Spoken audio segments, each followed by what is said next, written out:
Thank you very much, Alberto. It's a tremendous pleasure for me to be back in my doctoral alma mater. I was telling my colleagues and students in sociology just across the street on Friday that when we came in the shuttle, from O'Hare, I had this sensation that I hadn't had anywhere before, a sensation of coming home. And I figured that maybe because this is the institution where I spent the most time, about 5.5 years as a student and another year as a visiting faculty back in 89, 1990. So, my reference groups were all here, and it was my pleasure on Friday to realize that although most of the people were different in sociology, the forum was still pretty much the same. I mean, talk about institutionality. That was pretty good. So thank you very much to the Latin American, Caribbean, and Iberian Studies program here for giving me this opportunity to be back. I'm enjoying it tremendously. So what I'm going to do is give you an overview evaluation of what's happened after 20 years of NAFTA, of the North American Free Trade Agreement. There was a lot of discussion in the years prior to the start of NAFTA as to whether there was going to be convergence or divergence, whether convergence was going to be downward to Mexican levels of development, or upward, where Mexico was going to be lifted to US and Canadian levels. So in terms of food, at least, food and agriculture, one of my conclusions that I've reached, and I do warn you that I'm going to present a lot of data here. And it's not like I'm a number cruncher by any stretch of the imagination, in the sense that I don't really do inferential statistics kind of research, but I have been doing a lot of descriptive statistics type of research. And so that's what I'm going to be presenting. So I'm going to be giving you my conclusions from the outset so that there's no mystery here. I think there has been, a lot more prevalence of energy-dense foods, those that are high caloric content, not terribly nutritious, but a lot of calories. Although there have also been higher value added foods, particularly for the North American countries.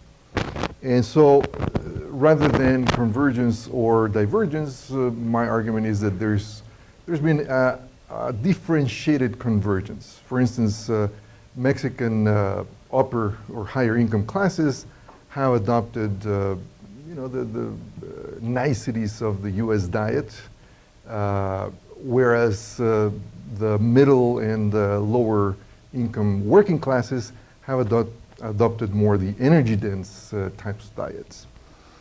So on a more general level, these are some of the most general kinds of data that there are. And I mean, all the data I'm using are official data, either from the UN, or the Food and Agriculture Organization, or from World Bank. These particular statistics compare the world ranking as far as gross domestic product goes. The first row is for 1994. The red bars are for 2012. So what we see is that the US was and continues to be #1 in terms of gross domestic product. Canada actually declined to 21, and Mexico declined to 14 in terms of gross domestic product. Now, if you break that down on a per capita basis, it turns out that Canada did better than the other countries. Where the US, even the US, also declined a bit, 1 notch, where in Mexico declined even further from 53rd rank to 61, okay? So that's the general picture, and now I'm going to try to zoom into what happened in terms of agriculture and food. But before doing that, let me just give you an overall insight as to what neoliberal globalism was all about. I mean, what were our politicians trying to do by integrating North America? Well, my assessment, my own view, is that it was primarily trying to cut labor costs.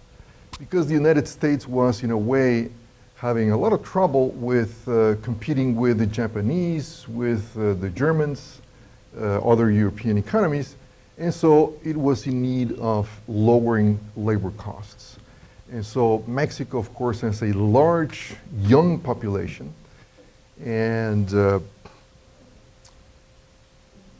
joining in this type of agreement, such as NAFTA, was a very good way of procuring a cheap labor force. This was all in the liberalization ideology, liberalize commodity and investment flows, but don't liberalize the mobility of labor. I mean, labor is to stay in its own national borders, except if you're highly qualified. I mean, I didn't have much problem coming here, but farm workers would have a lot of problems. Unless there are some guest worker programs, particularly, well, in both countries, in both the US and Canada.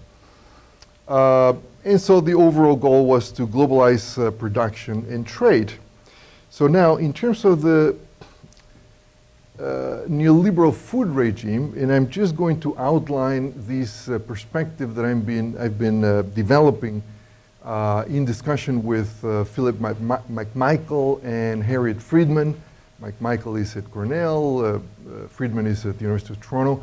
They developed this very interesting way of interpreting the food regime in a long sweep of history since the turn of the 20th century. And they identified first food regime that was led by the UK, a second food regime that was led by the United States, and then in the 1980s, when they published their article, they visualized a third regime that was emerging. We have characterized it as the neoliberal food regime. It's still with US hegemony, and in the sense that the US is promoting its technological paradigm throughout the world, and also in the sense that its agribusiness multinationals have a tremendous predominance in agricultural production and trade.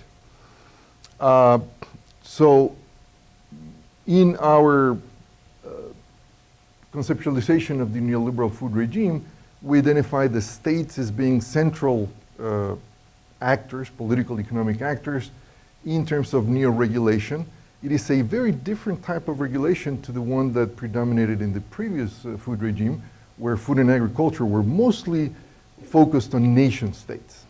The point now is to open up, liberalize agricultures, but the state continues to play a very important role in doing this. So it is the state that is mediating the reconstruction of markets and enabling the predominance of agribusiness multinationals.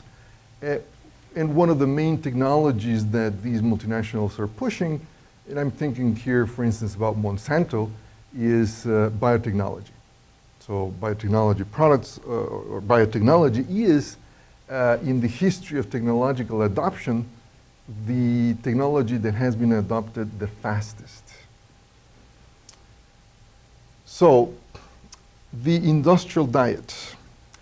Tony Winson at the University of Guelph, actually, the University of Guelph, he published this book about the industrial diet.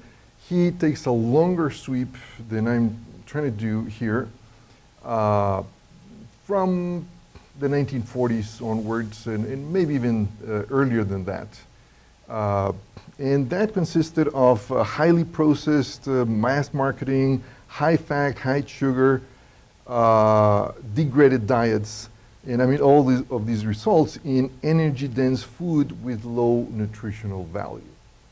So this is part of the sort of massification of food. And food, by the way, happens to play a particularly important role in the production of profits. How so? Well, the lower food costs are, the lower wages have to be. And the lower the wages have to be for employers, well, the more surplus value there would be for profits.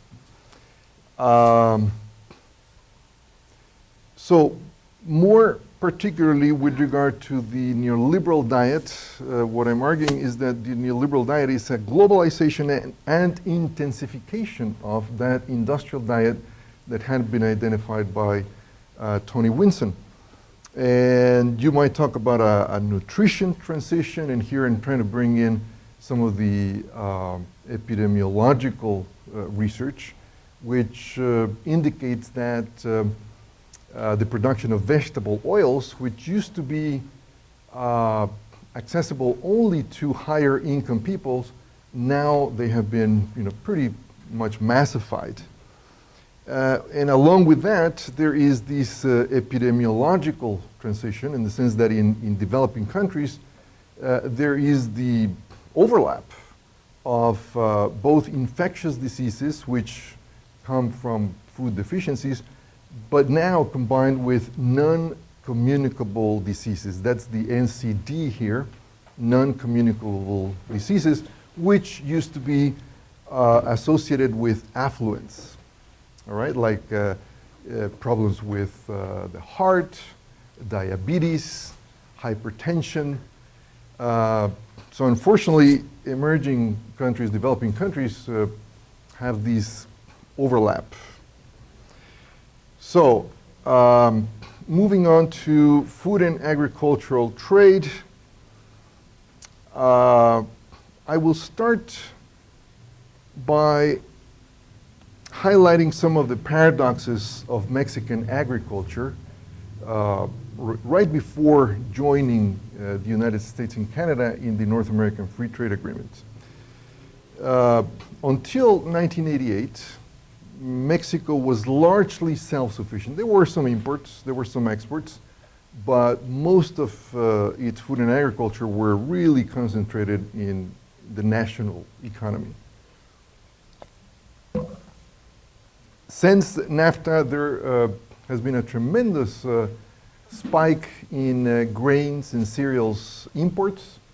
There has also been some growth in fruit and vegetable exports, but something that perhaps the Mexican politicians did not really anticipate was that fruits and vegetables make up only about 2% of the US Canadian diets, whereas cereals make up about 43% of the Mexican diets.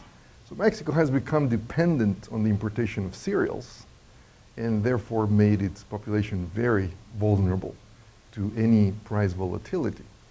So we'll see the impact of that on price inflation. So what we have in Mexico, again, is obesity mixed with food insecurity, and that has generated tremendous out-migration as a survival strategy, and you here are witnessing all these difficulties with the American political class in trying to come up with a way to deal with immigrants, right? Well, this problem is clearly associated to the way Mexico became integrated to the North American economy.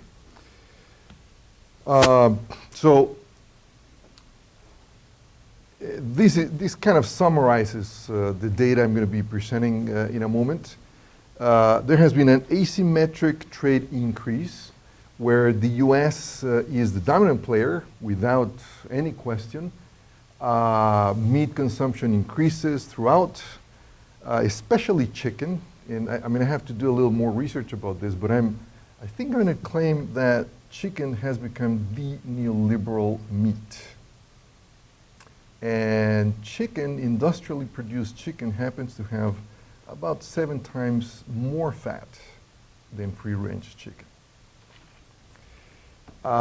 Vegetable consumption increased in the US and Canada. It remains pretty flat in Mexico, though, partly because it's become more expensive. I mean, vegetables and fruits become more expensive once Mexico becomes a major exporter of these items, right? I'm going to break down how trade has behaved for each of the partners of the United States. First, for Canada. So Canada, this is Canada's agricultural trade. What you see over here, this is the trade with the U.S. Okay, it's very significant increase. This is the trade with Mexico, pretty insignificant, in either direction. Although this yellow line here indicates that Canada has actually exported more to Mexico than the other way around. With the United States, Canada is in a better position than the US because Canada has usually exported more to the US than the US has exported to Canada, okay? So overall, I think these patterns, these agricultural trade patterns, kind of confirm the situation that Canada may be the better off of the 3 partners, okay? Not just in per capita income, which I told you about in the beginning, but also in agricultural trade. And that may have to do with the fact that Canada has been a free trader for a much longer time than even the United States. I mean, the US has a fairly protectionist agricultural policy. Canada too, by the way. And Canada continues to be very protectionist, particularly of its dairy industry. And that is one of the stumbling blocks for Canada to engage in a free trade agreement with the European Union. The European Union wants Canada to do away with its milk protectionism. So now let's look at things from the Mexican side. Again, this is Mexico, Canada at the bottom here. Once again, you see that Mexico's imports from Canada are much more important than its exports. Looks a little bigger here because the volumes are a little lower, from the Mexican side than for the Canadian side. But then, looking at the relation with the United States, Mexico has almost always had a trade deficit, an agricultural trade deficit, except at this point, right after there had been a major devaluation of the Mexican peso. Well, Mexico could no longer import that much from the US, but otherwise, big agricultural deficit. And so here, this is the data for poultry supply, chicken. Well, I guess it includes everything. It's turkey, chicken, mostly chicken. So as you can see, Mexico actually opened its borders unilaterally even before NAFTA was in place, in the late 1980s. So, chicken imports spiked since then. Corn imports, I should clarify that this is mostly yellow corn. White corn is used primarily to make tortillas. Yellow corn is used primarily to feed chicken or cows, all right? Or to make high fructose corn syrup, which has been made in Mexico as well. Now this is the importation of soybeans. That's in millions. And I present it here because that also is an indirect way of producing chicken, all right? And this is net poultry imports in terms of millions. So what's happening in Mexico is there's tremendous increase in the importation of chicken and a tremendous increase in the production of chicken within Mexico. There are these 3, I believe, huge corporations, including one Mexican. It's actually a Mexican transnational. It has a tremendous presence in Central America. but also Tyson, which is, I think, the largest producer in the US. So how does all of these food dependency translate into food intake and inequality? I guess I took this picture actually from an article, very recent article, on how, there are a lot of criticisms on Peña Nieto's poverty alleviation program, because what scholars are finding is that a lot of the disbursements are being spent mostly in energy-dense stuff, like Coca-Cola. There was a more dramatic cartoon of, these indigenous, indigent person in the city, surrounded by bags of Cheetos and Fritos and that kind of thing. But unfortunately, that particular newspaper had its webpage protected, so I couldn't pirate the cartoon. Good idea. All right, I'll think about that one. So this is, I'm taking a really long sweep here in terms of caloric intake. Okay, this is kilocalories per capita per day. Since 1961, that's the earliest date for which we have data in the Food and Agriculture Organization database.